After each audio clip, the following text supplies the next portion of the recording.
ఆంధ్రప్రదేశ్ రాజకీయాల్లో fibre net chairman GV Reddy రాజీనామా వ్యవహారం సంచలనంగా మారింది. ఫైబర్ నెట్ చైర్మన్ పదవితో పాటు టీడీపీ జాతీయ అధికార ప్రతినిధి పదవికి, పార్టీ ప్రాథమిక సభ్యత్వానికి కూడా ఆయన రాజీనామా చేశారు. ఈ మేరకు రాజీనామా లేఖను ముఖ్యమంత్రి, తెలుగుదేశం అధినేత చంద్రబాబు నాయుడుకు పంపించారు. వ్యక్తిగత కారణాల వల్లనే రాజీనామా చేస్తున్నట్లు లేఖలో పేర్కొన్నప్పటికీ ఫైబర్ నెట్ ఎండీతో పాటు కొందరు అధికారుల తీరు పట్ల, పార్టీ అధిష్టానం వ్యవహార శైలి పట్ల ఆయన తీవ్ర మనస్తాపానికి గురైనందువల్లే రాజీనామా నిర్ణయం తీసుకున్నారని జీవీరెడ్డి సన్నిహితులు చెబుతున్నారు. తాజా ఘటనను చంద్రబాబు సీరియస్ గా తీసుకున్నారు. జీవీరెడ్డి రాజీనామా చేస్తున్నట్లు ప్రకటించిన కొద్దిసేపటికే ప్రభుత్వం కీలక నిర్ణయం తీసుకుంది. ఫైబర్ నెట్ చైర్మన్ పదవికి జీవీరెడ్డి రాజీనామాను ఆమోదించడంతో పాటు fibre net MD Dinesh Kumar ను బదిలీ చేస్తూ నిర్ణయం తీసుకుంది.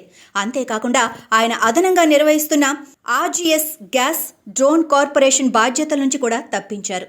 ఎటువంటి పోస్టింగ్ ఇవ్వకుండా జీఏడీలో రిపోర్టు చేయాలని ప్రభుత్వం ఆదేశించింది. మరోవైపు జీవీరెడ్డి తొందరపాటు నిర్ణయాలపైన చంద్రబాబు కొద్ది రోజులుగా ఆగ్రహంతో ఉన్నారని అంటున్నారు. ఏకపక్ష నిర్ణయాలతో ప్రభుత్వానికి ఇబ్బందులు తెస్తున్నారంటూ ఇటీవల చంద్రబాబు జీవీరెడ్డిని మందలించారని కూడా తెలుస్తోంది. ఫైబర్ నెట్లో ఉద్యోగుల తొలగింపు, జీఎస్టీ చెల్లింపుల వంటి అంశాలపై 3 రోజుల కిందట అధికారులపై జీవీరెడ్డి ఆరోపణలు చేశారు. గత ప్రభుత్వంలో నేతల సిఫార్సుతో నియమితులైన 410 మందిని తొలగించారని, డిసెంబర్లోనే నిర్ణయించినా వారిలో ఒక్కరిని తొలగించలేదని, వారు ఎక్కడ పనిచేస్తున్నారో తెలియకుండానే 1,50,00,000 జీతాల కింద చెల్లించారని జీవీరెడ్డి మండిపడ్డారు. ఈ క్రమంలో fibre net MD Dinesh Kumar, కొందరు అధికారులు రాజద్రోహానికి పాల్పడుతున్నారని, ప్రైవేట్ సంస్థలతో కుమ్మక్కై సంస్థ ఆర్థిక మూలాలు దెబ్బతీస్తున్నారని ఆరోపించారు. ఐఏఎస్ అధికారి అయిన ఎండీపై తీవ్ర స్థాయిలో ఆరోపణలు చేయటం ఐఏఎస్ వర్గాల్లో తీవ్ర దుమారం రేపింది. ఈ వివాదంపై సీఎం చంద్రబాబు నాయుడు కూడా జోక్యం చేసుకోవాల్సి వచ్చింది.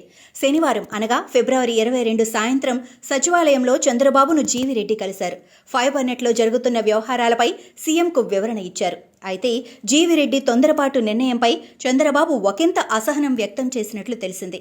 సమస్య ఏదైనా ఉంటే సంబంధిత శాఖ ముఖ్య కార్యదర్శి, మంత్రి ద్వారా తన దృష్టికి తీసుకురాకుండా బహిరంగ ఆరోపణలు చేయటమేంటని జీవీరెడ్డిపై చంద్రబాబు ఒకంత ఆగ్రహం వ్యక్తం చేశారు. ఇకపై గీత దాటితే వేటు తప్పదని కూడా హెచ్చరించినట్లు తెలిసింది.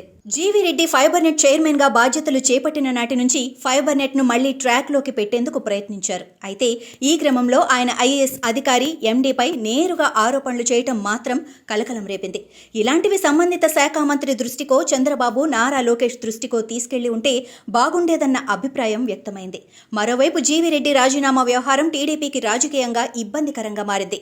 సమస్యను చంద్రబాబు, తెలుగుదేశం నేతలు సరిగ్గా డీల్ చేయలేదన్న అభిప్రాయం గట్టిగా వ్యక్తమవుతోంది. జీవీరెడ్డి రాజీనామాపై టీడీపీలో భిన్నాభిప్రాయాలు వ్యక్తమవుతున్నాయి.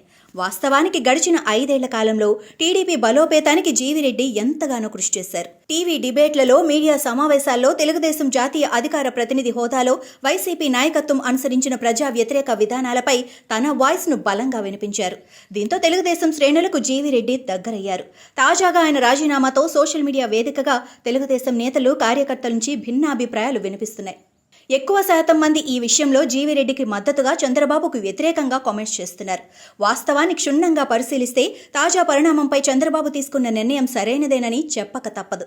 ఎందుకంటే జీవీరెడ్డి పార్టీ జాతీయ అధికార ప్రతినిధిగా పార్టీ వాయిస్ ను మీడియాలో గట్టిగా వినిపించిన మాట వాస్తవమే. కానీ తెలుగుదేశం అధికారంలోకి వచ్చిన తర్వాత కార్పొరేషన్ పదవి విషయంలో, ఆ తర్వాత కేబినెట్ ర్యాంకు కోసం జీవీరెడ్డి అసంతృప్తి గళం వినిపించారు. తొందరపాటు ప్రదర్శించారు. క్రమశిక్షణ కట్టు తప్పి వ్యవహరించారు. అయినా సహించిన పార్టీ అధిష్టానం ఆయనకు ఫైబర్ నెట్ చైర్మన్ పదవి ఇచ్చి తగు విధంగా గుర్తించింది.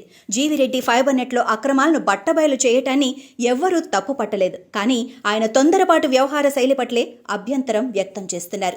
కూటమి ప్రభుత్వం అధికారంలోకి వచ్చిన నాటి నుంచి ముఖ్యమంత్రి హోదాలో చంద్రబాబు నాయుడు రాష్ట్ర అభివృద్ధిపైనే దృష్టి పెట్టారు. ఈ క్రమంలో కొందరు ఐఏఎస్లు, ఐపీఎస్ల స్థాయి అధికారులతో పాటు కింది స్థాయి అధికారులు ప్రభుత్వం మాటను పెడచెవిన పెడుతున్నారన్న ఆరోపణలు ఉన్నాయి. ఈ క్రమంలో ప్రభుత్వ నిర్ణయాలను తూచా తప్పకుండా పాటించని అధికారులపై చంద్రబాబు కొరడ ఝుళిపిస్తున్నారు. అయితే తెలుగుదేశం, జనసేనలోని కొందరు నేతలు మాత్రం జగన్, వైసీపీ నేతలపైన, వారికి అనుకూలంగా పనిచేస్తున్న అధికారులపైన కేసులు పెట్టి జైళ్లకు పంపించాలని డిమాండ్ చేస్తున్నారు. అలా చేస్తే గత వైసీపీ ప్రభుత్వానికి, ప్రస్తుత కూటమి ప్రభుత్వానికి తేడా ఉండదని చంద్రబాబు భావన. గత ప్రభుత్వంలోని అవినీతి అక్రమాలపై విచారణలు జరిపి నిందితులను చట్టపరంగా శిక్షిస్తామని కూటమి నేతలు ఎవరూ కంగారు పడొద్దు అంటూ చంద్రబాబు చెబుతూ వస్తున్నారు. మరోవైపు ప్రభుత్వంలో భాగస్వాములుగా ఉన్న నేతలు ఏకపక్ష నిర్ణయాలు తీసుకోవద్దని చంద్రబాబు పదే పదే చెబుతున్నారు. అయినా జీవీ రెడ్డి ఒకంత తొందరపాటుతో వ్యవహరించారని, సమస్యను 1-2 సార్లు సంబంధిత మంత్రి లేదా ముఖ్యమంత్రి దృష్టికి తీసుకెళ్తే పరిష్కారం అయ్యేదని పార్టీ వర్గాలలో చర్చ జరుగుతోంది. అందుకే చంద్రబాబు జీవీ రెడ్డి రాజీనామా ఆమోదించడం ద్వారా పార్టీ నేతలకు ఎండీ దినేష్ కుమార్ను ఆ పోస్టు నుంచి తొలగించడం ద్వారా తోకజాడించే అధికారులకు స్ట్రాంగ్ వార్నింగ్ ఇచ్చారనే చెప్పాలి.